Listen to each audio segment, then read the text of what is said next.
Regrettably, Mr. Hasselhoff couldn't be here today with me. When I was first asked to give a J-Talk by JCCA on ProFlex responsiveness and to think of an instance where one time our JCC exhibited these characteristics, I couldn't do it because quite honestly, as JCC professionals, we have to deal with these things every day, every hour, every minute of our lives. You know, in Atlanta, we joke that our work life is a lot like The Truman Show. How many of you have seen the movie The Truman Show? For those of you that haven't, it's the story of a man whose entire life is being filmed without his knowledge and being broadcast to the entire world. And let's be honest, some of the stuff that we deal with you can only see on reality TV. So every day, I come into my office, I sit down at my desk, I wave hello to the hidden camera in the corner of my office. I think of the guys in the control booth, which must be located in the ceiling tiles above my office. And I say, guys, what's on tap for today? Good morning, Jared. We got a great show for you today. At around 9:30, you're going to get a call from an upset member.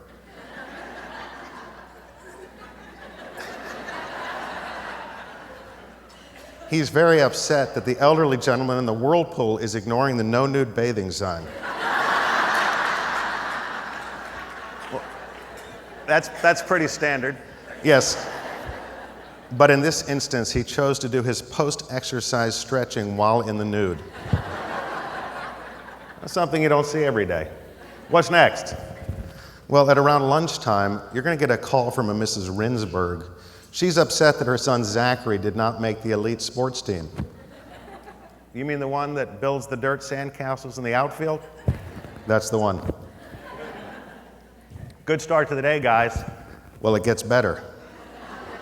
At around 4:30, you're going to be walking down the hallway and you're going to get stopped by one of the ladies playing mahjong.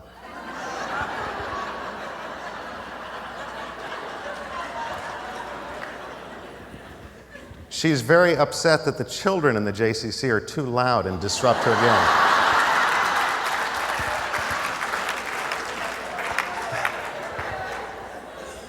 She is suggesting certain hours where children are not allowed at the JCC. Well, what does she think we should do about the kids in the preschool? Well, she's okay with them as long as they're napping during her game. Wow, you're right, guys. We do have a great show. Well, hang on. We've got a bonus scene. Tonight, as you're getting ready to leave, one of your female staff members is going to come to you and say she had an uncomfortable conversation with one of the more erratic members in the women's locker room. Go on. Well, while she was having a conversation with this member, she immediately disrobed and started cleaning herself with hand sanitizer.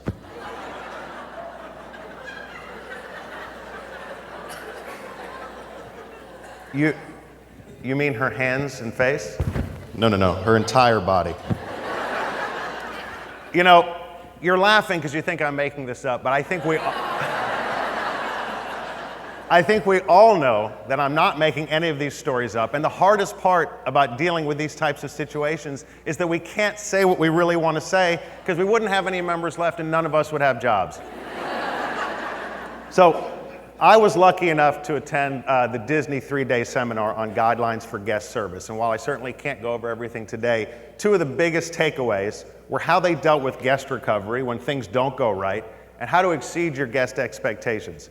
In JCCs, we love to talk about having 95% customer satisfaction, but what Disney taught us and what we've had great success in Atlanta with is focus on the 3 to 5%, because if you can turn them around, you're going to see automatic growth and you're going to see better retention rates throughout your programs and your membership. And what they taught us is when things don't go right, use the HEART method. So HEART stands for H is for here. Listen. 9 times out of 10 when a customer calls, if you just sit back and listen, that's going to help solve the problem right away. You have to take emotion out of the equation. Almost all calls that end up in my office from an angry member who says one of my staff was rude to them. The staff wasn't actually rude, they just weren't listening. So H is for here. E is for empathize, and what empathize means is to say, I understand how that makes you feel. What they stressed was don't make the mistake of sympathizing with your guest. That leads to comments like, oh yeah, accounting never gets it right, they're always behind. You don't want to throw somebody or a department under the budget, so make sure you empathize rather than sympathize. A is for apologize, and this is a tough one because a lot of times we don't think we did anything wrong. But what we have to do is remind ourselves and remind our staff that you're not necessarily apologizing for making a mistake, but rather for how this incident made this person feel. A is for apologize. R is for resolve. How are you going to make sure that this doesn't happen again? Oftentimes we're too quick to give away the farm because we feel like we have to give something away in order to satisfy the customer. But the truth be told is most people just want to hear how you're going to fix the problem and how you're going to make sure that it doesn't happen again. R is for resolve. And T is for thank. We should thank our members for giving us feedback. Thank you for letting us know how we can improve, because without this we can't get better. T is for thank. That's how we're responsive to guest needs. The other thing that Disney really talked about is how to be proactive. How do you do the little things to make the customer say, oh, I didn't expect that? And this brings me to my favorite story at the JCC. So I was in the men's restroom, and for those of you not familiar with the setup in the men's restroom, half of them are stand-up urinals and half of them are stalls. I was in the stand-up portion of the bathroom when I noticed a father and son come running into the bathroom. And you could tell right away, as us fathers know, when a child is running like that, there's only one thing that's about to happen.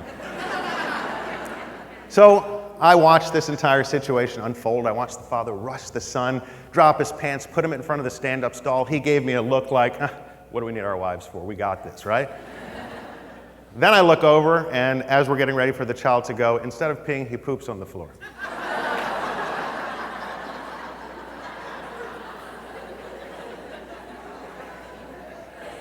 And the next look said, where's my wife? So at that point, at that moment in time, I have two choices. Two choices. Number one, I can point, laugh, and run. And number two, pun intended, I can help. And while that is the tougher decision, it's the right decision.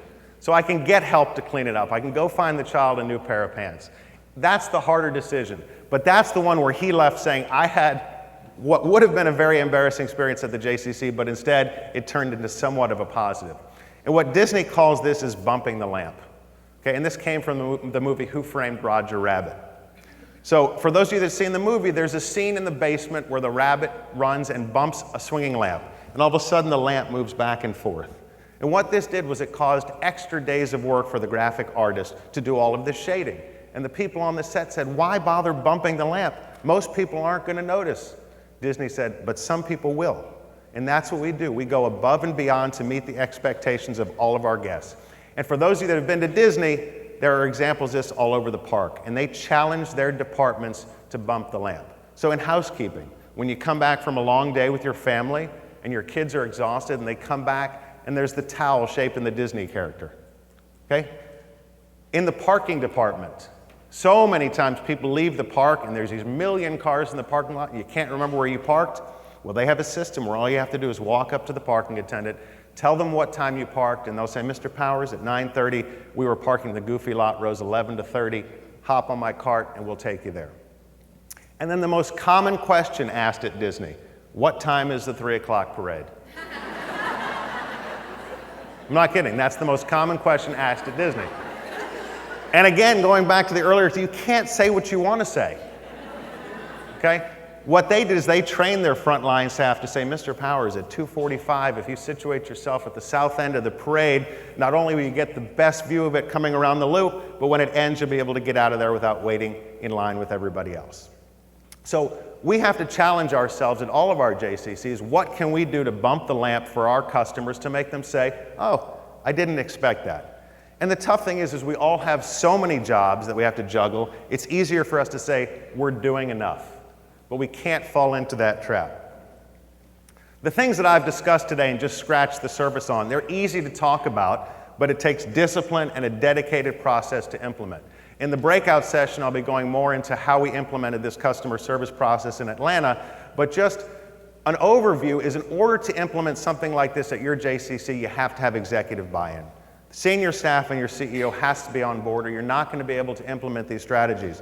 You have to role-play situations with your frontline and your program staff, and you have to keep notes on all of these ridiculous stories that I just talked about, and you have to share them with your staff, and you have to play them out. And then you have to include year-round training and incorporate it into your onboarding for your new staff. And I truly believe, and we've seen it in Atlanta, if you put the necessary focus on implementing these strategies, you will see an increase in program participation and member retention. Thank you very much for listening, and in case I don't see you, good afternoon, good evening, and good night.